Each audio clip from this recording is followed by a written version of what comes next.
ഈ അൾത്താരയിൽ വന്നു നിന്ന് ഈശോയ്ക്കും അമ്മയുടെയും ഈ അൾത്താരയിൽ വന്നു നിന്ന് ഈ സാക്ഷ്യം പറയാൻ എന്നെ അനുഗ്രഹിച്ചതിന് ഞാൻ അമ്മയ്ക്കും ഈശോയ്ക്കും നന്ദി പറയുകയാണ്. എൻ്റെ പേര് സിബി എന്നാണ്. എൻ്റെ വീട് പാലായിലാണ്. ഇതെൻ്റെ ഭാര്യ ലിസി. ഞങ്ങൾ 2018 ഈ ദേവാലയത്തിൽ വന്നതാണ്. അന്ന് പഴയ പള്ളിയായിരുന്നു. ഇവിടെ വന്നു നിന്ന് പ്രാർത്ഥിച്ചിട്ടൊക്കെ പോയി. പക്ഷേ 2019 ഞങ്ങൾ വീണ്ടും വന്നു. അതിനു മുമ്പ് ഞാൻ എന്നെക്കുറിച്ച് പറയാം. എൻ്റെ പേര് പറഞ്ഞ സിബി എന്നാണ്. ഞാൻ പാലായിലൊരു ബിസിനസ് ചെയ്യുന്നു. അതോടൊപ്പം തന്നെ മലയാളത്തിലെ ഒരു സിനിമയുടെ നിർമ്മാതാവാണ്. ഒരു സിനിമയല്ല, വളരെയധികം സിനിമകൾ നിർമ്മിച്ചിട്ടുള്ള ഒരു പ്രൊഡ്യൂസർ കൂടെയാണ് ഞാൻ. Honey bee, Mannar Mathai speaking, അങ്ങനെയുള്ള പ്രശസ്തമായ നിരവധി സിനിമകൾ ഞാൻ നിർമ്മിച്ചിട്ടുണ്ട്. ഞാൻ 2019 എൻ്റെ ബിസിനസ്സിൽ ഒരു ചെറിയ മാന്ദ്യം വന്നപ്പോൾ, സിനിമയുടെ പാർട്ട്നേഴ്സുമായിട്ട് ചെറിയ തർക്കങ്ങളുണ്ടായപ്പോൾ, ഞാൻ 2019 ഭാര്യ പറഞ്ഞ് നമുക്ക് പോയി ഒരു ഉടമ്പടി എടുക്കാമെന്ന് പറഞ്ഞ് ഞങ്ങളിവിടെ വന്നു. ഇവിടെ വന്നപ്പം ഒന്ന് ഭയങ്കര തിരക്കാണ്. ഞാൻ പുറത്ത് നിൽക്കുകയാണ് ചെയ്ത്. ഞാൻ ലിസിയോട് പറഞ്ഞു പോയി ഫോം മേടിച്ചുകൊണ്ട് വരാൻ പറഞ്ഞു. അപ്പം ഭാര്യ പോയി ഫോമൊക്കെ മേടിച്ചുകൊണ്ട് വന്നു. ഫോം മേടിച്ചുകൊണ്ട് വന്ന് ഞാനത് വായിച്ച് നോക്കിയപ്പോൾ ഞാനാണ് എഴുതാൻ പേന എടുത്ത് എഴുതിയത്. ഞാൻ ലിസിയുടെ പേരാണ് എഴുതിയത്, എൻ്റെ പേര് എഴുതിയില്ല. അപ്പോൾ എന്നോട് ചോദിച്ചു എന്താണ്. ഞാൻ പറഞ്ഞു ഇത് വായിച്ചിട്ട് എനിക്ക് വലിയ താല്പര്യമൊന്നും തോന്നുന്നില്ല, ഞാനുകൊണ്ട് എൻ്റെ പേര് എഴുതുന്നില്ല, ലിസി വേണേൽ എടുത്തോളം പറഞ്ഞ് ഞാൻ പുറത്ത് നിന്നു. അപ്പം ഭാര്യ ഉടമ്പടി എടുത്തു. ഉടമ്പടിയായിട്ട് ഞങ്ങൾ ചെന്ന് പ്രാർത്ഥന തുടങ്ങിയെങ്കിലും ഞാൻ പ്രാർത്ഥിക്കാനൊന്നും കൂടിയില്ലായിരുന്നു. എനിക്ക് വലിയ താല്പര്യമില്ലായിരുന്നു ഇതിനകത്ത് പ്രാർത്ഥിക്കാനായിട്ട്. കുറച്ച് നാൾ പ്രാർത്ഥിച്ചു. അത് കഴിഞ്ഞ് പത്രമൊക്കെ ആണെങ്കിൽ പോലും ഏതെങ്കിലും സർക്കാർ ഓഫീസിലോ അല്ലെങ്കിൽ ഹോസ്പിറ്റലിൻ്റെ റിസപ്ഷനിലൊക്കെ കൊണ്ടുപോയി നമ്മൾ വെച്ചിട്ട് പോകുന്ന ഒരു രീതിയിൽ 2-3 മാസം അത് തുടർന്നുള്ളൂ. അതിനുശേഷം ഞങ്ങൾ ആ സമയത്ത് തന്നെ ഞങ്ങൾ ഈ എറണാകുളത്തൊരു ധ്യാന കേന്ദ്രത്തിൽ എല്ലാ മാസവും അവിടെ ഒരു അൽമായൻ്റെ പ്രാർത്ഥന ഉണ്ടായിരുന്നു. അപ്പോൾ ഞങ്ങൾ എല്ലാ മാസവും അത് കൂടാനായിട്ട് വരും. ഈ ധ്യാനത്തിൻ്റെ ഇടയ്ക്ക് അവിടുത്തെ ആ ധ്യാനകേന്ദ്രത്തിൻ്റെ ഡയറക്ടർ അച്ഛനാണ് അവിടെ കുർബാന ചെല്ലുന്നത്. ഈ കുർബാനയുടെ മധ്യേ അച്ഛൻ പ്രസംഗിച്ചപ്പോൾ വളരെ രോഷാകുലനായ കൃപാസനത്തെക്കുറിച്ച് പറഞ്ഞു. ഇത് വെറും തട്ടിപ്പാണ്, നിങ്ങളൊന്നും അവിടെ പോകരുത്, ഉടമ്പടി നമ്മുടെ ബൈബിളിൽ പറഞ്ഞിട്ടില്ല എന്നൊക്കെ അച്ഛൻ ആധികാരികമായി പറഞ്ഞപ്പോൾ ഞങ്ങളത് പൂർണ്ണമായി വിശ്വസിച്ചു. അതിന് ഫലമായി ഞങ്ങളുടെ ഉടമ്പടി അങ്ങ് ഉപേക്ഷിച്ചു. ഉടമ്പടി പത്രം പോലും എവിടെയാണെന്ന് അറിയാൻ മേലാത്ത രീതിയിൽ ഉടമ്പടി പൂർണ്ണമായി ഉപേക്ഷിച്ച്, ഉടമ്പടി തൈലവും തിരിയൊക്കെ എവിടെയോ ഉപേക്ഷിച്ച് ഞങ്ങൾ പോയത്. വീണ്ടും ഞങ്ങൾ ഇവിടെ വന്ന് പറ്റുമ്പോഴൊക്കെ ഇവിടെ വന്ന് പ്രാർത്ഥിക്കാൻ വരുമായിരുന്നു. ഇവിടെ വന്ന് മാതാവിൻ്റെ അടുത്ത് വന്ന് ജപമാല അർപ്പിക്കും, പ്രാർത്ഥിക്കും. അത് കഴിഞ്ഞ് പിന്നെ കോവിഡ് വന്നപ്പോൾ ഞങ്ങൾ പുറത്ത് നിന്നുകൊണ്ടാണെങ്കിൽ പോലും അവിടെ വന്ന് കൊന്തയൊക്കെ ചൊല്ലിയിട്ടാണ് ഞങ്ങൾ പൊയ്ക്കൊണ്ടിരുന്നത്. പക്ഷേ ഇതിൻ്റെ എല്ലാ അനുഗ്രഹങ്ങളും ഞങ്ങൾക്ക് കിട്ടിക്കൊണ്ടാണ് ഇരുന്നത്. കാരണം എൻ്റെ മോളൊന്ന് MBBS പഠിക്കുക അമൃതയിൽ. അവളുടെ എക്സാമിൻ്റെ സമയത്ത് ഞങ്ങൾ വരുമായിരുന്നു. മോൻ അതുപോലെ ജർമ്മനിക്ക് പോകാൻ, അവനും അവൻ്റെ ഭാര്യയും കൂടെ പോകാനുള്ള, അവർ ഖത്തറിലായിരുന്നു. അവരവിടുന്ന് യൂറോപ്പിലേക്ക് ഒന്ന് ഷിഫ്റ്റ് ചെയ്യാനുള്ള കാര്യങ്ങളുമായിട്ട് പോയപ്പോൾ ഞങ്ങൾ പ്രാർത്ഥിക്കുന്ന ആ കാര്യങ്ങളെല്ലാം ഞങ്ങൾക്ക് സാധിച്ച് കിട്ടിക്കൊണ്ടിരുന്നു. പക്ഷേ ഞങ്ങൾ ഈ ഉടമ്പടി എടുത്തുകൊണ്ടാണ്, ഞങ്ങൾ ഉടമ്പടി പൂർത്തിയാക്കിയില്ലെങ്കിലും ഉടമ്പടി ഞങ്ങൾ വെച്ച കാര്യങ്ങളാണ് നടക്കുന്നതെന്നുള്ളത് ഞങ്ങൾ ചിന്തിക്കുന്നുമില്ല. ഉടമ്പടിയെ നമ്മൾ പൂർണ്ണമായി അങ്ങ് മറന്നുപോയ സാഹചര്യമായിരുന്നു ഉള്ളത്. അങ്ങനെ ഞങ്ങളുടെ ജീവിതം മുമ്പോട്ട് പോയിക്കൊണ്ടിരിക്കുന്ന അവസരത്തിൽ 2023 എൻ്റെ ഒരു ബന്ധു വീട്ടിൽ വന്ന് അവരുടെ മോളുടെ കല്യാണം വിളിക്കാൻ വന്നതാണ്. കല്യാണം വിളിക്കാൻ വന്നപ്പോൾ ഞങ്ങളോട് പറഞ്ഞു, അതായത് അവരുടെ മോൾക്ക് ഒത്തിരി കാലമായിട്ട് കല്യാണം ആലോചിക്കുന്നുണ്ട്. പക്ഷേ കൃപാസനത്തിൽ വന്ന് 3 ഞായറാഴ്ച അച്ഛൻ്റെ ആരാധനയിൽ പങ്കെടുത്തു, അതിനുശേഷമാണ് ഈ കല്യാണം നടക്കുന്നതെന്ന് പറഞ്ഞു. അപ്പോൾ ഞങ്ങൾ ഈ കൃപാസനത്തിൽ വരുന്നുണ്ടെങ്കിലും ഈ ആരാധന ഒന്നും ഞങ്ങൾ കൂടാറില്ലായിരുന്നു. കാരണം 2019 ഞാൻ നമ്മുടെ യൂട്യൂബിൽ സബ്സ്ക്രൈബ് ചെയ്തതാണ്. പക്ഷേ ഞാനൊരു സാക്ഷ്യം പോലും കേട്ടിട്ടില്ല, ആരാധനയും കൂടിയിട്ടില്ല. അപ്പോൾ ഞാൻ വൈഫിനോട് പറഞ്ഞു നമുക്കെന്നാല് കൃപാസനത്തിലൊന്ന് പോകാം.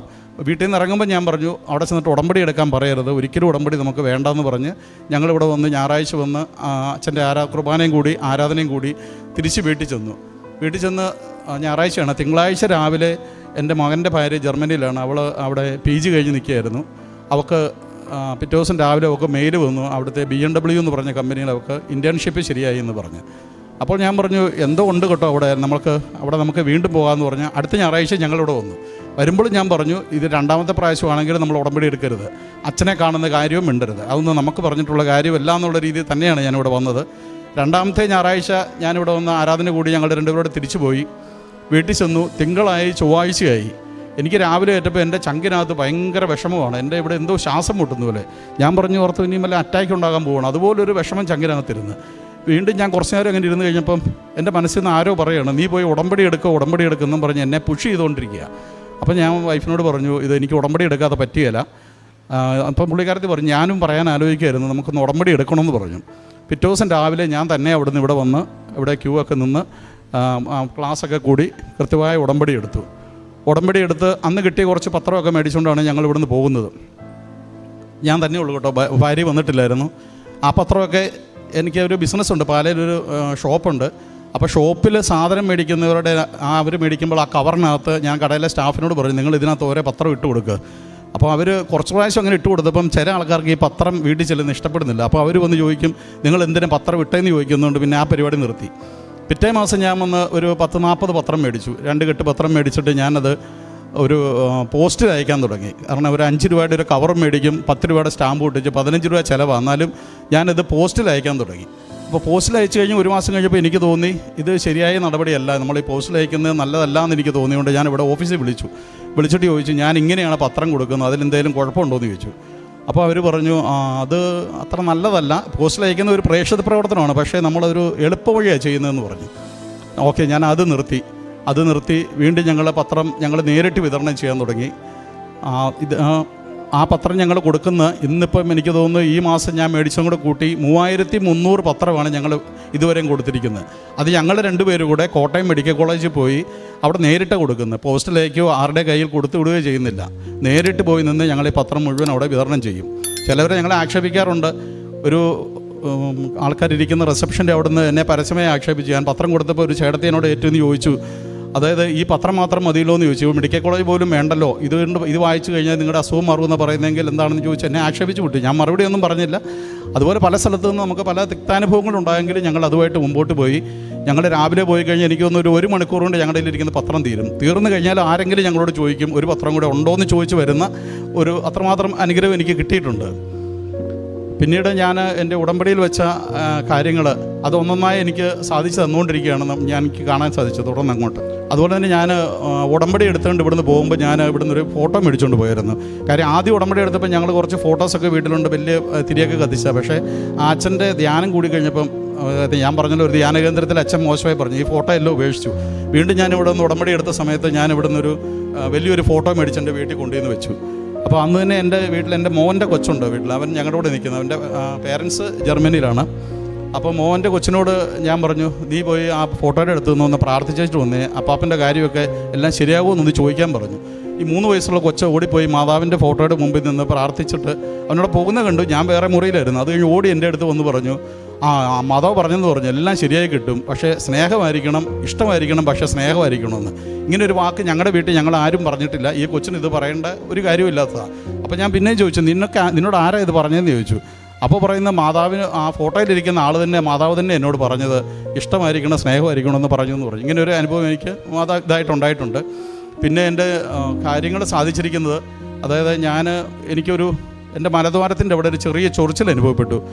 അപ്പോൾ ഞാൻ അത് ഒരാഴ്ച കഴിഞ്ഞപ്പോൾ അത് വലിയ മുഴയായി മാറി. അപ്പോൾ ഞാനവിടെ ഞങ്ങളുടെ അടുത്തുള്ള പാലായിലെ തന്നെ ഉള്ള മെഡിസിറ്റി എന്ന് പറഞ്ഞാൽ അവിടുത്തെ ഏറ്റവും വലിയ ഹോസ്പിറ്റലാണ്. അവിടെ പോയി ഞാൻ ഡോക്ടറെ കാണിച്ചപ്പോൾ ഡോക്ടർ പറഞ്ഞു, ഇത് സർജറി ചെയ്യേണ്ടി വരും, സർജറി ചെയ്ത് ഒരു ബയോപ്സിക്ക് അയച്ചിട്ട് നമുക്ക് എന്നാണെങ്കിൽ തീരുമാനിക്കാമെന്ന് പറഞ്ഞു. അപ്പോൾ ഞാൻ പറഞ്ഞു, ഡോക്ടറെ കുറച്ച് ദിവസത്തേക്ക് മരുന്നും എല്ലാം തന്നിട്ട് നമുക്ക് കുറയുമെന്ന് നോക്കിയാലോ. അങ്ങനെ ഡോക്ടർ മരുന്ന് തന്നു. ഞാൻ ഈ മരുന്ന് പോയി ഒരു 8 ദിവസം ഞാൻ ഈ മരുന്ന് ഉപയോഗിച്ച് നോക്കി. ഗുളികയും കഴിച്ചു, ഓയിൻമെൻറ്റും ഒക്കെ ഉണ്ടായിരുന്നു. പക്ഷേ യാതൊരു വ്യത്യാസവും ഉണ്ടായില്ല. അപ്പം ഞാൻ വൈഫിനോട് പറഞ്ഞു, നമ്മളേതൊക്കെയാണ് ഈ സാക്ഷ്യം കേൾക്കുന്നതിനകത്തൊക്കെ എല്ലാവരും പറയുന്നുണ്ടല്ലോ, ഇവിടെ കൃപാസനത്തിൻ്റെ തൈലം തേച്ചൊക്കെ അസുഖങ്ങൾ മാറുന്നതായിട്ട് പറയുന്നുണ്ട്. അപ്പോൾ നമ്മളിത് കേട്ടേച്ച് നമ്മൾ പിന്നെ ഗുളിക കഴിക്കുന്നത് ശരിയല്ല എന്ന് പറഞ്ഞു. അപ്പോൾ പുള്ളിക്കാരത്തി പറഞ്ഞു, അതെല്ലാം മരുന്നും കഴിച്ച് ഈ തൈലവും കൂടെ ഉപയോഗിക്കാമെന്ന് പറഞ്ഞു. ഞാൻ പറഞ്ഞു, അത് വേണ്ട, ഏതായാലും ഒന്ന് ചെയ്താൽ മതി, രോഗം മാറുമോ ഇല്ലയോ എന്നറിയാമല്ലോ. മാതാവിനെ ഒരു പരീക്ഷിക്കുന്ന ഒരു രീതി തന്നെയാണ് ഞാൻ ചെയ്തത്. ഞാൻ ആ ഉടമ്പടി തൈലം ഒരു 8 ദിവസം ഈ മുഴയിൽ പുരട്ടി. 9-ാം ദിവസം ഞാൻ നോക്കിയപ്പോൾ ആ മുഴ ഇവിടെ ഉള്ളതായിട്ട് പോലും എനിക്ക് കാണാൻ സാധിച്ചിട്ടില്ല. പിന്നെ ഇന്ന് വരെ അങ്ങനെ ഒരു അസുഖം എനിക്കുണ്ടായിട്ടില്ല. അത് ആണ് ഒന്നാമത്തെ ഒരു കാര്യം. ഞാനിത് സാക്ഷ്യത്തിൽ വെച്ചിരുന്നതല്ല, എൻ്റെ നിയോഗത്തിൽ വെച്ചിരുന്നതല്ല, അല്ലാതെ തന്നെ എനിക്ക് സാധിച്ചു കിട്ടിയ കാര്യങ്ങളാണ്. പിന്നീടുള്ള എൻ്റെ മോന്, അവന് ജർമ്മനിയിലാണ്. ജർമ്മനിയിലെ ഒരു പ്രശ്നമെന്ന് പറഞ്ഞാൽ അവിടെ വീട് കിട്ടാനായിട്ട് ഭയങ്കര ബുദ്ധിമുട്ടാണ്.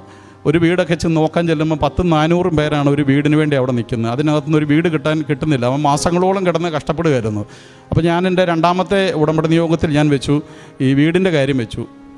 ആ നിയോഗം ഞാൻ വെച്ച് കഴിഞ്ഞൊരു 5-6 ദിവസത്തിനകം അവന് അതുവരെയും കണ്ടതിൽ ഏറ്റവും നല്ലൊരു വീട് അവനവിടെ ലഭിച്ചു. 3ാമത്തെ നിയോഗമായിട്ടുള്ളത്, എൻ്റെ മോള് ജർമ്മനി ഡോക്ടറാണ്. അവളിവിടെ അമൃതയിൽ പഠിച്ചിട്ട് ജർമ്മനിക്ക് പോയതാണ്. ജർമ്മനി ഡോക്ടറായിട്ട് അവിടെ പോയി ആദ്യത്തെ എക്സാം എഴുതി അവൾ പാസ്സായി. 2ാമത് ജർമ്മനി നമ്മൾ ട്രീറ്റ്മെൻറ്റ് ചെയ്യണമെങ്കിൽ അവിടെ ഒരു അപ്രൊബേഷൻ എന്ന് പറഞ്ഞ ഒരു എക്സാമുണ്ട്. ആ എക്സാം എഴുതിയാലേ പാസ്സാകാൻ പറ്റുള്ളൂ. അത് 2 രീതിയിൽ നമുക്ക് ജർമ്മനിയിൽ ചെയ്യാൻ പറ്റും. കാരണം അമൃതയിൽ പഠിച്ചുകൊണ്ട് അമൃത ഡീംഡ് യൂണിവേഴ്സിറ്റിയാണ്. ഈ ഡീംഡ് യൂണിവേഴ്സിറ്റി ഉള്ളവർക്ക് അവിടെ ഇതേ കരിക്കുലം തന്നെ അവിടെ കൊടുത്തു കഴിഞ്ഞാൽ അവിടെ എക്സാം ഇല്ലാതെ അവർക്ക് കിട്ടും. അപ്പോൾ ഞാനതിൻ്റെ ഉടമ്പടി നിയോഗത്തിൽ വെച്ചു. അവളുടെ ഇവിടുത്തെ കരിക്കുലം എല്ലാം ജർമ്മനിയിൽ മെഡിക്കൽ കൗൺസിലിൽ അയച്ചു കൊടുത്തു. അവരത് അക്സെപ്റ്റ് ചെയ്തു. ഈ കരിക്കുലം അതുമായിട്ട് മാച്ച് ചെയ്യുന്നുണ്ട്. അതുകൊണ്ട് അവൾക്ക് എക്സാം ഇല്ലാതെ ജർമ്മനിയിൽ എവിടെയും ചികിത്സിക്കാൻ പറ്റുന്ന രീതിയിലുള്ള ആ ലൈസൻസ് എൻ്റെ മോൾക്ക് കൊടുത്തു. പിന്നീട് എൻ്റെ മകൻ്റെ ഭാര്യയ്ക്ക് ഇൻറ്റേൺഷിപ്പ് കിട്ടി, തീസിസ് കിട്ടുന്നില്ലായിരുന്നു. അത് ഞാൻ ഉടമ്പടി നിയോഗം വെച്ചു. നിയോഗം വെച്ചപ്പം ജർമ്മനിയിൽ തന്നെ വലിയൊരു കമ്പനിയിൽ അവൾക്ക് തീസിസ് കിട്ടി. എൻ്റെ സഹോദരിയുടെ മകന് ലണ്ടനിൽ UN വർക്ക് ചെയ്യുകയാണ്. അപ്പോൾ അവന് കുറച്ചുകൂടെ മെച്ചപ്പെട്ട ഒരു ജോലി വേണമെന്ന് അവിടുന്ന് പറഞ്ഞു. അവൻ പറഞ്ഞു. അപ്പോൾ ഞാനതിവിടെ നിയോഗം വെച്ചു. അവന് UN കഴിഞ്ഞും വലിയ മെച്ചപ്പെട്ട ഒരു ജോലി അവന് ലഭിച്ചു. ഇതാണ് പിന്നീട് എൻ്റെ മോന് അവന് വർക്ക് ചെയ്യുന്ന കമ്പനിയിൽ അവന് ജോലി സ്ഥിരപ്പെട്ട് കിട്ടണമെന്നൊരു നിയോഗം ഉണ്ടായിരുന്നു. അതെനിക്ക് സാധിച്ചു തന്നു. അതുപോലെ തന്നെ വലിയൊരു അത്ഭുതമായിട്ട് എനിക്കുള്ളത്, എൻ്റെ മോള് ഞാൻ പറഞ്ഞു ജർമ്മനി ഡോക്ടറാണെന്ന് പറഞ്ഞു. അവൾക്ക് അവളുടെ വിസ പുതുക്കുന്ന സമയമായി. വിസ പുതുക്കാനായിട്ട് അവൾ എംബസിയിൽ അപ്ലൈ ചെയ്ത് കഴിഞ്ഞപ്പോൾ ജർമ്മനിയിൽ PR കിട്ടാൻ ഭയങ്കര ബുദ്ധിമുട്ടായി. ഇവൾ അവിടെ ചെന്നിട്ട് 3 വർഷമായുള്ളൂ. അപ്പോൾ എംബസിയിൽ നിന്ന് ഇവൾ വിസ പുതുക്കാൻ ആപ്ലിക്കേഷൻ കൊടുത്തു കഴിഞ്ഞ് പിറ്റേ ദിവസം ഇവളെ എംബസിയിൽ നിന്ന് ഇങ്ങോട്ട് വിളിച്ച് പറയുകയാണ്, നിനക്ക് വിസ അല്ല തരുന്നത്, നിനക്ക് തരുന്നത് PR തരാൻ പോകാമെന്ന് പറഞ്ഞു. അങ്ങനെ അവൾക്ക് ഈ 29-ാം തീയതി PR കിട്ടും. അത് എൻ്റെ മോള് ഓൺലൈനിൽ ഉടമ്പടി എടുത്ത് പ്രാർത്ഥിക്കുന്നുണ്ട്. എൻ്റെ മക്കളുടെ കാര്യങ്ങളെല്ലാം പറഞ്ഞപ്പോൾ ഞാൻ ഒരു കാര്യം പറയാൻ മറന്നുപോയി. മക്കൾക്ക് വേണ്ടി നമ്മൾ ഉടമ്പടി എടുത്തെങ്കിൽ പോലും അവരും ഇതുപോലെ തന്നെ മാതാവിനോട് പ്രാർത്ഥിച്ചുകൊണ്ടാണ് ഇരിക്കുന്നത്. വെറുതെ മാതാപിതാക്കൾ ഉടമ്പടി എടുത്തിട്ട് മക്കൾക്ക് കിട്ടുമോ എന്ന് എനിക്കറിയത്തില്ല. മക്കളും കൂടെ ഈ പ്രാർത്ഥനയിൽ ഉൾപ്പെടണം, എങ്കിൽ മാത്രമേ ഇത് നടക്കുള്ളൂ എന്നാണ് എൻ്റെ അനുഭവത്തിൽ നിന്ന് എനിക്ക് മനസ്സിലായത്. ഇപ്പം എൻ്റെ മോളും എൻ്റെ ഭാര്യയും ഓൺലൈൻ ഉടമ്പടിയിലാണ്. മോൻ എടുത്തിട്ടില്ല. അവൻ ഇവിടെ വന്ന് നേരിട്ട് തീർത്ഥാടന ഉടമ്പടി എടുക്കുന്നുള്ളൂ എന്ന് പറഞ്ഞുകൊണ്ട് നിൽക്കുകയാണ്. ഇതാണ് ഞങ്ങളുടെ ജീവിതത്തിൽ എനിക്ക് മാതാവ് തന്ന അനുഗ്രഹങ്ങൾ. ഞാൻ ക്രിസ്ത്യാനിയാണെങ്കിലും ഞായറാഴ്ച ദിവസം സൗകര്യം ഉണ്ടെങ്കിൽ പള്ളിയിൽ പോകുന്ന ഒരു ക്രിസ്ത്യാനിയായിരുന്നു. ഞായറാഴ്ച ക്രിസ്ത്യാനി എന്ന് പോലും പറയാൻ പറ്റില്ല. കാരണം എനിക്ക് സമയമുണ്ടെങ്കിൽ ഞാൻ പള്ളിയിൽ പോകും. എൻ്റെ വീടിനടുത്ത് തന്നെ ഒരു നൊവേനപ്പള്ളിയുണ്ട്, അവിടെയും ചിലപ്പം പോകും. പക്ഷേ പള്ളിയുടെ കാര്യങ്ങളിലെല്ലാം ഞാൻ ഇൻവോൾവാണ്. എൻ്റെ വീടിനടുത്തുള്ള ദേവാലയത്തിൽ യൂദാശ്ലീഹയുടെ നൊവേനയാണ്. അത് തുടങ്ങാനൊക്കെ മുൻപന്തി നിന്നതും എല്ലാം ഞാനാണ്. ഇതൊക്കെ ചെയ്യാണ്. പക്ഷേ ഈ പള്ളിയിൽ പോയി കുർബാന കൂടുന്നതിലൊന്നും ഞാൻ അത്ര താല്പര്യം കാണിച്ചിരുന്ന ഒരാളല്ല. പക്ഷേ ഞാൻ ഇവിടെ വന്ന് അവരെ കൊന്തയില്ലുക, വൈകുന്നേരം പ്രാർത്ഥന എന്ന് പറഞ്ഞാൽ നമുക്ക് ഒത്തെങ്കിൽ പ്രാർത്ഥിക്കും. ഇതൊരു നിർബന്ധമേ ഉള്ളൊരു കാര്യമല്ലായിരുന്നു പ്രാർത്ഥന. കാരണം നമുക്ക് സൗകര്യം ഉണ്ടെങ്കിൽ പ്രാർത്ഥിക്കും, ഇല്ല എന്നുള്ള രീതിയിലാണ് ഞങ്ങൾ പൊയ്ക്കൊണ്ടിരുന്നത്. പക്ഷേ ഉടമ്പടി എടുത്തതിന് ശേഷം എൻ്റെ ആത്മീയ ജീവിതത്തിൽ വലിയ ഉയർച്ചയാണ് ഉണ്ടായിരിക്കുന്നത്. ഞാൻ പോലും അങ്ങനെ പ്രതീക്ഷിച്ചില്ല ഞാനിങ്ങനെ ആയിത്തീരുമെന്ന്. കാരണം ഞാൻ കൃത്യമായി ഞായറാഴ്ചകളെ കുർബാന മുടക്കുന്നത് എനിക്കൊന്ന് ചിന്തിക്കാൻ പറ്റിയല്ല. അല്ലാത്ത ദിവസങ്ങളിൽ പോലും ഞാൻ എല്ലാ ദിവസവും തന്നെ ഞാൻ പള്ളിയിൽ പോകാൻ ശ്രമിക്കാറുണ്ട്. വൈകുന്നേരത്തെ പ്രാർത്ഥന, കുടുംബ പ്രാർത്ഥന ഞങ്ങൾ മുടക്കാറില്ല. ദിവസം ഞാൻ അരമണിക്കൂർ കൃത്യമായിട്ട് ബൈബിൾ വായിക്കും. എൻ്റെ പ്രാർത്ഥന എന്ന് പറഞ്ഞാൽ മറ്റൊരു രീതിയിലാണ്. കാരണം ഞാൻ വെളുപ്പിനെ 2 മണിക്ക് എണീക്കും. ഇപ്പം 2 മണിക്ക് എഴുന്നേറ്റ് ഞാൻ 4 ജപമാല 203 മണി ജപമാല ഞാൻ ചെല്ലും 4 മണിക്കായിട്ട്. അതിനുശേഷം ഒരു കരണക്കൊന്ത ചെല്ലും. വീണ്ടും ഞാൻ പ്രത്യക്ഷീകരണ പ്രാർത്ഥന ഒരു 3:15 ആകുന്ന സമയത്ത് ഞാൻ പ്രത്യക്ഷീകരണ പ്രാർത്ഥന ചെല്ലും. കുറച്ച് നേരം കിടന്നു കഴിഞ്ഞ് ഞാൻ 6:15 എടുത്തിട്ട് കുർബാനയ്ക്ക് പോകും. ഇതേ രീതിയിലുള്ള പ്രാർത്ഥനയിലേക്ക് ഞാൻ വന്നു. ഒരു കൊന്തയെല്ലാം മടിച്ചിരുന്ന് ഞാൻ വെളുപ്പിനെ 2 മണിക്ക് ഉറക്കളച്ചേറ്റിരുന്ന കൊന്തയെല്ലാം മാത്രം എനിക്ക് ആത്മീയമായ വലിയ ഉയർച്ച എനിക്കുണ്ടായി. അത് വലിയൊരു അനുഗ്രഹമാണ് മാതാവ് എനിക്ക് തന്നത്. കാരണം പള്ളിയിലൊന്നും പോകാതെ കുർബാന സ്വീകരിക്കുക എന്നൊക്കെ പറഞ്ഞാൽ എനിക്കിപ്പോൾ കുർബാന സ്വീകരിക്കാതെ പറ്റുകയില്ല. 2 ആഴ്ച കൂടുമ്പോൾ ഞാൻ നിർബന്ധമായിട്ടും കുമ്പസാരിച്ചിരിക്കും. അത് വലിയൊരു അനുഗ്രഹം എനിക്ക് മാതാവ് ഇടുന്നു തന്നതാണ്. പിന്നീട് ഞാൻ കാരുണ്യപ്രവർത്തികൾ ഞങ്ങൾ ചെയ്യുന്നത്, ഞങ്ങൾ ആദ്യം ചെയ്തുകൊണ്ടിരുന്ന കോട്ടയം മെഡിക്കൽ കോളേജിലെ ക്യാൻസർ വാർഡുകളിലേക്ക് പോകും. അവിടെ കീമോ ചെയ്ത പേഷ്യൻസ് ഉണ്ട്. അവർക്ക് കൊണ്ടുപോയി ബിസ്ക്കറ്റ്, റസ്ക് ഇങ്ങനെയുള്ള സാധനങ്ങളൊക്കെ ഞങ്ങൾ മേടിച്ച് കൊടുത്തുകൊണ്ടിരുന്നു. കുറച്ചു കാലം അത് ചെയ്തു. അത് കഴിഞ്ഞപ്പോൾ അവിടുന്ന് മെഡിക്കൽ കോളേജിലൊക്കെ നിയമമുണ്ട്. നമ്മളൊരു ഭക്ഷണ സാധനം മെഡിക്കൽ കോളേജിനുള്ളിൽ കൊടുക്കണമെങ്കിൽ അവിടുത്തെ സൂപ്രണ്ടിൻ്റെ പെർമിഷൻ വേണം. അപ്പോൾ നമ്മൾ ഈ സാധനമായിട്ട് സൂപ്രണ്ടിൻ്റെ അടുത്ത് പോകണം, അവരുടെ പെർമിഷൻ വേണം. അങ്ങനെയുള്ള കാര്യങ്ങൾ വന്നുകൊണ്ട് ഞങ്ങൾ അത് നിർത്തിയിട്ട് ഞങ്ങളുടെ അടുത്തുള്ള പാലാ ഗവൺമെൻറ് ഹോസ്പിറ്റലിൽ ഞങ്ങൾ ചോറ് പൊതികൾ കൊണ്ടുപോയി കൊടുക്കാൻ തുടങ്ങി. അവിടെ 1-2 പ്രാവശ്യം കൊടുത്തു കഴിഞ്ഞപ്പോൾ അവിടെ നിന്നും പറഞ്ഞു സൂപ്രണ്ടിൻ്റെ പെർമിഷൻ വേണമെന്ന് പറഞ്ഞു. അപ്പോൾ ഞാൻ സൂപ്രണ്ടിനെ പോയി കണ്ടു. സൂപ്രണ്ടിനെ കണ്ടു കഴിയുമ്പോൾ എൻ്റെ മോളുടെ പ്രായമുള്ളൊരു പെൺകുട്ടിയായിരുന്നു സൂപ്രണ്ടായിട്ടുള്ളത്. എന്നോട് പറഞ്ഞു, ചേട്ടാ ഇവിടെ ഒത്തിരി ആൾക്കാർ ചോറ് കൊണ്ടുപോയി കൊടുക്കുന്നുണ്ട്, ഇവരിത് മുഴുവൻ മേടിച്ചിട്ട് വേസ്റ്റ് ആക്കുക. കാര്യം ചേട്ടൻ ചെയ്യുന്ന ഒരു നല്ല കാര്യമാണ്, പക്ഷേ ഇത് നമുക്ക് അതിൻ്റെ പ്രയോജനം ചേട്ടനും കിട്ടുന്നില്ല, ഈ ആശുപത്രിയിൽ ആർക്കും കിട്ടുന്നില്ലെന്ന് പറഞ്ഞു. വെറുതെ വേസ്റ്റ് ഞങ്ങൾ വാരി കളയാമെന്ന് പറഞ്ഞു.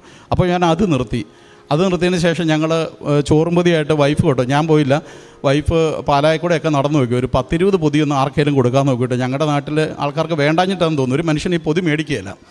പിന്നെ ഞങ്ങൾ അവിടെയുള്ള അനാഥാലയങ്ങളിലേക്ക് ഞങ്ങൾ ഇങ്ങനെ ഭക്ഷണ സാധനങ്ങളൊക്കെ കൊണ്ടുപോയി കൊടുക്കുന്ന രീതി തുടങ്ങി. പക്ഷേ ഇതൊന്നും നമുക്ക് തൃപ്തി എനിക്കുണ്ടാകുന്നില്ലായിരുന്നു.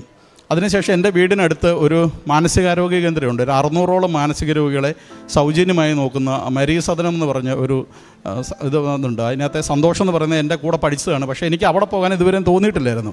ഞാനവിടെ പോയിട്ടുണ്ട്. അത് തുടങ്ങിയ കാലം തൊട്ടേ ഞാൻ അതോടെ സഹകരിച്ച് നിൽക്കുന്ന. ഞാനവിടെ പോകുന്നത് ഞാൻ പാലായിലെ രാഷ്ട്രീയ സാമൂഹ്യ രംഗങ്ങളൊക്കെ ഉള്ള ആളാണ്. അതുകൊണ്ട് എന്നെ അവിടെ പല മീറ്റിങ്ങുകളിലൊക്കെ പ്രസംഗിക്കാനൊക്കെ ആയിട്ട് വിളിച്ചിട്ടുണ്ട്. പക്ഷേ എനിക്ക് അവിടെ എന്തോ എനിക്ക് ഒരു ദിവസം രാവിലെ ഞാൻ ഏറ്റവും സന്തോഷിനെ വിളിച്ച് ചോദിച്ചു, സന്തോഷേ, ഞാനത് ചോദിക്കാൻ കാര്യം ഞാൻ അച്ഛൻ്റെ ധ്യാനവും കാരുണ്യ പ്രവർത്തികളും ഒക്കെ നമ്മൾ ഇതിന് പലരുടെയും സാക്ഷ്യങ്ങളിലൂടെ കേൾക്കുമ്പോൾ എനിക്ക് മനസ്സിലായി എൻ്റെ പ്രാർത്ഥനയിൽ ഇനിയും കുറവുള്ള കാര്യം ഇതാണ്. ഞാൻ കാരുണ്യ പ്രവൃത്തി ഒന്നും ചെയ്യുന്നില്ല. അച്ഛനോട് പല ധ്യാനത്തിലും അച്ഛൻ പറയുന്നതാണ്. ധ്യാനമൊക്കെ ഞാൻ കൃത്യമായിട്ട് ചൊവ്വാഴ്ച അല്ലെങ്കിൽ ബുധനാഴ്ച ധ്യാനം കൂടും, സാക്ഷ്യങ്ങൾ കേൾക്കും. അപ്പോൾ എനിക്ക് മനസ്സിലായി എൻ്റെ കാരുണ്യ പ്രവൃത്തി ഇതല്ല, ഞാൻ ഈ പൈസ കൊടുക്കുന്നതല്ല. ഇതുകൂടാതെ ഞാൻ ഗവൺമെൻറ് ഹോസ്പിറ്റലിൽ ചോറ് കൊടുക്കുന്നവർക്ക് എല്ലാ മാസവും പൈസ കൊടുക്കും. അതേപോലെ തന്നെ ഒരു അനാഥാലയത്തിൽ കൊണ്ടുപോയി പൈസ കൊടുക്കും. ഈ പറയുന്ന മരീസദനത്തിൽ എല്ലാ മാസം പൈസ കൊടുക്കും. പക്ഷേ ഞാൻ എൻ്റെ കൈ കൊണ്ടൊന്നും ചെയ്യുന്നില്ല. നമ്മൾ ഈ പണം കൊടുത്ത് നേടാവുന്ന രീതിയിലാണ് ഞാൻ ഇരുന്നത്. പക്ഷേ എനിക്കത് മനസ്സിലായി. ഒരു ദിവസം രാവിലെ ഞാൻ ഈ സന്തോഷിനെ മരീസദനത്തിൻ്റെ ഡയറക്ടറെ വിളിച്ചിട്ട് പറഞ്ഞു, സന്തോഷേ, എനിക്ക് അവിടെ വന്ന് എന്തെങ്കിലും രീതിയിലുള്ള ഒരു കാരുണ്യ പ്രവർത്തികൾ ചെയ്യാനുള്ള സൗകര്യം ഉണ്ടോ എന്ന് ചോദിച്ചു. സന്തോഷ് പറഞ്ഞു, എന്നെ എടാന്ന് വിളിക്കുന്നത്, എടാ നീ ഇങ്ങോട്ട് പോരെ. ഞാനവിടെ ചെന്നപ്പം പറഞ്ഞു, അവിടെ ഉച്ചയ്ക്ക് ഭക്ഷണം കൊടുക്കുന്നുണ്ട്, ഇത്ര ആൾക്കാർക്ക് ഭക്ഷണം കൊടുക്കണം. ഞാനിവിടെ ഭക്ഷണം കൊടുക്കാൻ അതിനകത്ത് അവരെ സഹായിക്കാൻ തുടങ്ങി. അത് ഞാൻ തുടർന്ന് എനിക്കത് നിർത്താൻ മേലാത്ത സാഹചര്യമായി. ഞാനിപ്പോൾ എല്ലാ ദിവസവും ഈ മരീസദനത്തിൽ പോയി ഈ മാനസിക രോഗികൾക്ക് ഞാൻ ഭക്ഷണം വിളമ്പി കൊടുക്കും, അവരുടെ ടേബിൾ ക്ലീൻ ചെയ്യും, അവിടുത്തെ നിലവടിച്ചു വാരും. എൻ്റെ വൈഫിനറിയാം ഞാൻ എൻ്റെ വീട്ടിൽ ഭക്ഷണം കഴിച്ചിട്ട് ഞാൻ പോവുള്ളൂ. ഞാൻ ആ പ്ലേറ്റ് പോലും എടുത്ത് വെക്കാത്ത ആളാണ്. ഞാൻ ഈ മരീസദനത്തിൽ പോയി ഇത് ചെയ്യാനായിട്ട് എനിക്കത് ചെയ്യുമ്പോൾ എൻ്റെ മനസ്സിൽ തോന്നുന്നത് ഞാൻ ചെയ്യുന്ന ഈശോയ്ക്ക് ചെയ്യുന്നു എന്നുള്ള രീതിയിൽ ഞാനത് ചെയ്യാൻ തുടങ്ങിയപ്പം ഇപ്പോൾ ഇന്ന് മാത്രമേ ഞാൻ പോകത്തുള്ളൂ. ഇന്നലെ വരെ ഞാൻ അവിടെ പോയിട്ട് വരികയാണ്. പിന്നെ അവിടെ തന്നെ മാനസിക രോഗികളുടെ ഒരു 50ഓളം കുട്ടികളുണ്ട് അവിടെ. ഇവരുടെ കുഞ്ഞുങ്ങളുണ്ടായി അവരെ അവിടെ നിർത്തി പഠിപ്പിക്കാൻ കാര്യങ്ങളും ചെയ്യുന്നതാണ്. അവർക്ക് ഞാൻ എല്ലാ ആഴ്ചയിലും ഞാനൊരു ദിവസം അവർക്ക് ഭക്ഷണം മേടിച്ച് കൊടുക്കും. എൻ്റെ സഹോദരി വിദേശത്തുണ്ട്, അവളോട് പറഞ്ഞിട്ട് അവളോട് ഞങ്ങളുടെ ആഴ്ചയിൽ ഇപ്പോൾ 2 ദിവസം ഞങ്ങൾ അവർക്ക് എന്തെങ്കിലും ഭക്ഷണ സാധനങ്ങൾ മേടിച്ച് കൊടുക്കുന്ന രീതിയിൽ ഞങ്ങളുടെ കാരുണ്യ പ്രവർത്തനങ്ങൾ മുമ്പോട്ട് പോകുന്നു. അതുപോലെ തന്നെ 2 കാര്യം കൂടെ പറയാനുണ്ട്. ഞാൻ കഴിഞ്ഞ ആഴ്ച ഇവിടെ വന്ന് കഴിഞ്ഞ മാസം പത്രം മേടിക്കാൻ ഞാനിവിടെ വന്ന് ജപമാല അർപ്പിച്ചുകൊണ്ടിരിക്കുക. ഞാനിവിടെ എപ്പോൾ വന്നാലും ഞാൻ 203 മണി ജപമാല ഞാനിവിടെ ചെല്ലും. സമ്പൂർണ്ണ ജപമാല ചൊല്ലിയിട്ടേ പോകുള്ളൂ. ഞാൻ 1ാമത്തെ ജപമാല ചൊല്ലി പകുതിയായി കഴിഞ്ഞപ്പോൾ എനിക്ക് ഭയങ്കര സുഗന്ധാഭിഷേകം വരാൻ തുടങ്ങി. അന്ന് ഞാൻ വീട്ടിൽ നിന്ന് പോരുമ്പോൾ ഞാൻ ഭാര്യയോട് പറഞ്ഞു, നമ്മൾ ഇതുവരെ ഇത്ര എല്ലാം ചെയ്ത് കഴിഞ്ഞിട്ട് ഈ മാതാവ് നമുക്കൊരു അടയാളം തരുന്നില്ലല്ലോ എന്ന് പറഞ്ഞിട്ടാണ് ഞാൻ വീട്ടിൽ പോകുന്നത്. ഇവിടെ കയറിയപ്പോഴും ഞാൻ ആ മാതാവിൻ്റെ ഫോട്ടോയിൽ നോക്കി, എൻ്റെ മാതാവ് എന്നെ കാണിക്കുന്നത് ഞാൻ 1 വർഷമായി ഇവിടെ വരാൻ തുടങ്ങിയിട്ട് ഇതുവരെ ഒരു സുഗന്ധം ഒന്നും എനിക്ക് കിട്ടിയിട്ടില്ലോ എന്നും പറഞ്ഞ് ഞാനിവിടെ ഒന്ന് ജപമാല ചൊല്ലി. 1ാമത്തെ ജപമാല കഴിഞ്ഞപ്പം തൊട്ട് എനിക്ക് മുല്ലപ്പൂവിൻ്റെ ഭയങ്കര സുഗന്ധമാണ് ഇങ്ങനെ വന്നുകൊണ്ടിരിക്കുന്നത്. അപ്പം ഞാൻ 4 ജപമാല കഴിഞ്ഞപ്പം ഭാര്യ ഇരുന്ന് അപ്പുറത്തെ സൈഡിലാണ്. ഞാൻ വിളിച്ചിട്ട് പറഞ്ഞു, എവിടെ വന്ന് നോക്കി, എനിക്ക് മണം വരുന്നുണ്ടെന്ന് പറഞ്ഞു. അപ്പോൾ പുള്ളിക്കാരത്തി വന്നിരുന്നിട്ട് പുള്ളിക്കാരത്തി ഓർത്ത് ഈ ബാത്റൂമിലെ ലോഷൻ്റെ വല്ല മണമായിരിക്കും. അപ്പോൾ എന്നോട് ഇനി പറഞ്ഞ് എൻ്റെ മനസ്സിനെ ഇടിക്കേണ്ടെന്ന് ഓർത്ത് എന്നോട് പറഞ്ഞില്ല. എന്നിട്ട് പുള്ളിക്കാരത്തി ബാത്റൂമിൽ പോയി നോക്കി, അവിടെ സ്മെല്ലുണ്ടോ എന്ന് ചോദിച്ചു. അതില്ല. അത് കഴിഞ്ഞ് ഇവിടെ വന്ന് അടുത്തിരിക്കുന്നവരോട് ചോദിച്ചു, നിങ്ങൾക്ക് ആർക്കെങ്കിലും സ്മെൽ അനുഭവപ്പെടുന്നുണ്ടോ എന്ന് ചോദിച്ചു. അപ്പോൾ അവർ പറഞ്ഞു, ഞങ്ങൾക്കൊന്നുമില്ലെന്ന് പറഞ്ഞു. അപ്പോൾ പുള്ളിക്കാരത്തേക്ക് മനസ്സിലായത് മാതാവ് നമ്മുടെ മുമ്പിൽ നമ്മുടെ ഒരു അടയാളം കാണിച്ചു തന്നതാണ്. അത് ഞങ്ങൾ ആ പത്രം മേടിക്കാൻ അവിടെ പോയി നിൽക്കുന്നതോടും വരെ ഞങ്ങളുടെ കൂടെ ആ സ്മെല്ലുണ്ടായിരുന്നു. പത്രമൊക്കെ മേടിക്കുന്നത് നമ്മൾ വേറെ സംസ്ഥാനത്തിലേക്ക് പോയപ്പം അത് മാറിപ്പോയി. അതുപോലെ തന്നെ ജോസഫ് അച്ഛനെ ഒരു ദിവസം ഞാൻ സ്വപ്നം കണ്ടു, ഒരു ദിവസം ഭാര്യയും സ്വപ്നം കണ്ടു. ഞാൻ സ്വപ്നം കണ്ടത് അച്ഛനൊരു വലിയ തിരക്കിനകത്ത് നിൽക്കുമ്പോൾ അച്ഛനുള്ള സ്വതവേയുള്ള ഗൗരവ സ്വഭാവത്തിൽ തന്നെ എന്നെ ഇങ്ങനെ കൈകാട്ടി വിളിക്കുകയാണ്. എന്നെ അടുത്തേക്ക് വിളിച്ചിട്ട് എന്നാന്ന് ചോദിച്ചു. ഞാൻ പറഞ്ഞു, എൻ്റെ അച്ഛൻ ഇവിടെ വന്നിട്ട് നമ്മുടെ കാര്യം നടന്നില്ലല്ലോ എന്നുള്ള ഇങ്ങനെ വിഷമത്തോടെ പറയുമ്പം അച്ഛൻ എൻ്റെ ഇരുന്ന പേപ്പറെല്ലാം മേടിച്ചിട്ട് എന്നോട് പറഞ്ഞു, ഇപ്പോൾ പ്രാർത്ഥിക്കുന്ന രീതിയിൽ തന്നെ പ്രാർത്ഥന തുടർന്നാൽ മതി, എല്ലാം മാതാവ് നടത്തി തരും എന്ന് പറഞ്ഞ് എന്നെ അനുഗ്രഹിച്ചു വിട്ടു. പിന്നീട് ഞാൻ ഒരു കാര്യം പറയാൻ പറഞ്ഞത്, നമ്മുടെ അഖണ്ഡ ജപമാലയ്ക്ക് ഞങ്ങൾ ആ റാലി പങ്കെടുക്കാനായിട്ട് ഞങ്ങൾ 1 മാസം ഞങ്ങൾ നോയമ്പെടുത്താണ് ഇവിടെ പങ്കെടുത്തത്. അതുപോലെ തന്നെ പാലാ ടൗണിൻ്റെ വിവിധ ഭാഗങ്ങളിൽ ഞാൻ വലിയ ഫ്ലെക്സ് ബോർഡുകൾ വെച്ചു, ഈ അഖണ്ഡ ജപമാല റാലി ഇവിടെ ഉണ്ടെന്നുള്ള രീതിയിൽ. അതിൻ്റെ ഫലമായിട്ടാണെന്ന് എനിക്കറിയത്തില്ല. ഞാൻ KSRTC ഡിപ്പോയിൽ അന്വേഷിച്ചപ്പം 10 ബസ് ഇവിടുന്ന് ബുക്ക് ചെയ്തിട്ടുണ്ടായിരുന്നു. അഖണ്ഡ ജപമാല റാലി പാലായിൽ പങ്കെടുക്കാനായിട്ട് ആൾക്കാർ വന്നിട്ടുണ്ടായിരുന്നു അവർ പറഞ്ഞു. പിന്നെ ഞാൻ ഈ നോയമ്പെടുക്കുന്ന ആളിപ്പോൾ ഞാൻ പറഞ്ഞല്ലോ, ഒരു വിശ്വാസി അല്ലാതിരുന്ന് ഞാൻ നോയമ്പെടുക്കുന്നതിലൊന്നും പള്ളി പോകലാത്തവനാണ്. പിന്നെ നോയമ്പെടുക്കുന്നത് പറയേണ്ടതാണല്ലോ. കാരണം അന്നേരമെല്ലാം നമ്മൾ ഓരോ ബൈബിൾ വാക്യങ്ങൾ നമ്മൾ കോട്ട് ചെയ്യുകയാണ്. കാരണം നമ്മുടെ ഉള്ളിലേക്ക് പോകുന്നതിന് നോയമ്പില്ല, ഉള്ളിൽ നിന്ന് അത് വിസർജ്യ വസ്തുവായിട്ട് പോകും. നമ്മുടെ ഉള്ളിൽ നിന്ന് പുറത്തേക്ക് വരുന്നതിന് നോയമ്പ് മതി എന്നുള്ള ആ വിശ്വാസത്തിലൊക്കെ പോകുന്നവരത്തിന് ആ ബൈബിൾ വാക്യമാണ് നമ്മൾ ഈ നോയമ്പിൻ്റെ കാര്യം പറയുമ്പോൾ നമ്മൾ അങ്ങോട്ട് പറയുന്ന കാര്യം ഇതായിരുന്നു. പക്ഷേ ഇന്ന് ഞാൻ ഈ നോയമ്പ് തുടങ്ങിയപ്പം തൊട്ട് ഇതുവരെ ഞാൻ ഒരു നേരം മാത്രമേ ഞാൻ ഭക്ഷണം കഴിക്കുള്ളൂ. വൈകുന്നേരം ഒരു 4 മണിക്ക് മാത്രം ഭക്ഷണം കഴിച്ചുകൊണ്ട് ഞാൻ നോയമ്പെടുക്കുകയാണ്. എന്നിട്ട് ആ 2 നേരത്തെ ഭക്ഷണത്തിൻ്റെ പൈസ ഞാൻ അവിടെ സൂക്ഷിച്ച് വെച്ചിരിക്കുകയാണ്. ഈ പറഞ്ഞ മരീസനത്തിൻ്റെ ഡയറക്ടറോട് പറഞ്ഞു, ദുഃഖ ശനിയാഴ്ച വന്ന് ഈ പൈസ എടുത്തുകൊണ്ട് പോയി അവർക്ക് എന്തെങ്കിലും മേടിച്ചു കൊടുക്കണമെന്ന് പറഞ്ഞു. അപ്പോൾ അത്രമാത്രം ആധ്യാത്മികമായിട്ട് എനിക്ക് വലിയ ഉയർച്ച ഇവിടെ ഉണ്ടായി. അതെല്ലാം മാതാവിൻ്റെ അനുഗ്രഹം കൊണ്ടാണ്. പിന്നെ കൃപാസനത്തിനെ ഇപ്പം ഞാൻ ഈ സാക്ഷ്യം പറയുമ്പോൾ തന്നെ പലരും വിമർശിച്ചുകൊണ്ട് പറയുമായിരിക്കും. പക്ഷേ അവരെല്ലാം മനസ്സിലാക്കേണ്ടത്, ഇതുപോലെ വിമർശിച്ചുകൊണ്ടിരുന്ന ഒരാളാണ് ഞാനും. വിമർശിച്ച് വേറെ യൂട്യൂബിലും ഫേസ്ബുക്കിലും ഒന്നും ഇടുകയില്ല. എൻ്റെ ഉള്ളിലുണ്ടായൊരു വിമർശനമായിരുന്നു. അതെല്ലാം മാറി എനിക്ക് മാതാവിൽ പൂർണ്ണ വിശ്വാസമാണ്, ഈശോയിൽ പൂർണ്ണ വിശ്വാസമാണ്. എനിക്ക് ഈ അനുഗ്രഹങ്ങൾ തന്ന മാതാവിനും ഈശോയ്ക്ക് ഞാൻ ഒത്തിരി നന്ദി പറഞ്ഞുകൊണ്ട്, ഈ കൃപാസനം ഇവിടെ ഉള്ളതുകൊണ്ടാണ് ഇന്ന് എനിക്ക് ഇവിടെ വരുവാനും ഇങ്ങനെ നിൽക്കുവാനും ഒക്കെ സാധിച്ച്. അതിനെ കൃപാസനത്തിൻ്റെ ഇതിൻ്റെ ഡയറക്ടർ അച്ഛനോടും മറ്റുള്ളവരോടും എല്ലാം നന്ദി പറഞ്ഞുകൊണ്ട് ഞാൻ നിർത്തുന്നു. നന്ദി.